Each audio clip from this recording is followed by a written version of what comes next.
లో మనము goal seek use number 3 నేర్చుకుందాం ఏంటిదో. ఇది మ్యానుఫ్యాక్చరింగ్‌లో మనకెట్లా ఉపయోగపడుతది. మనం ఒక ప్రొడక్ట్ మ్యానుఫ్యాక్చర్ చేసినాము. దాని సెల్లింగ్ ప్రైస్ ఏమో రూ. 500. మనకెంత పడింది మ్యానుఫ్యాక్చరింగ్ 350. సపోజ్ మనం 100 యూనిట్స్ సేల్ చేస్తే మనకు 15,000 రూపీస్ ప్రాఫిట్ వచ్చింది.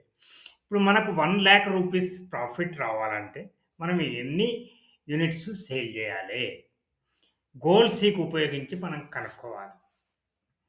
ఎక్కడైతే ప్రాఫిట్ ఉన్నదో ఆ సెల్‌ని సెలెక్ట్ చేసుకుందాము. ప్రాఫిట్ సెల్‌ను, ఫార్ములా ఉన్న సెల్‌ను. ఇప్పుడు డేటాను క్లిక్ చేద్దాం. తర్వాత ఈ వాట్ ఇఫ్ రిబ్బన్‌లో వాట్ ఇఫ్ అనాలిసిస్ డ్రాప్ డౌన్‌ను క్లిక్ చేద్దాం.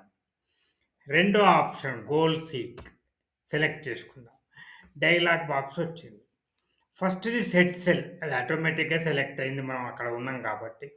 ఇప్పుడు మనకు ఎంత ప్రాఫిట్ కావాలో ఆ వాల్యూ ఇక్కడ వేయాలి. మనం 1,00,000 రూపీస్ ప్రాఫిట్ కావాలి. తర్వాత మనం ఏ సెల్‌ని చేంజ్ చేయాలి? ఎన్ని యూనిట్స్‌ను మనం ఇంక్రీజ్ చేయాలి. చేంజ్ చేసే సెల్ ఏంటిది? యూనిట్స్. అదే సెల్లు ఇది. ఈ సెల్‌ని సెలెక్ట్ చేసుకోవాలి. ఓకే. క్లిక్ చేయాలి. చూసారా? 666.66667 మనం దీన్ని హోల్ నంబర్‌గా చేసుకుంటే 667 యూనిట్స్ మనం ప్రొడ్యూస్ చేస్తే మనకు 1,00,000 వస్తది. మనము టార్గెట్ ప్రాఫిట్‌ను మనం చేంజ్ చేస్తే ఈ యూనిట్స్ ఆటోమేటిక్‌గా చేంజ్ అయితాయి. ఈ రకంగా మనం కాలిక్యులేట్ చేసుకోవచ్చు.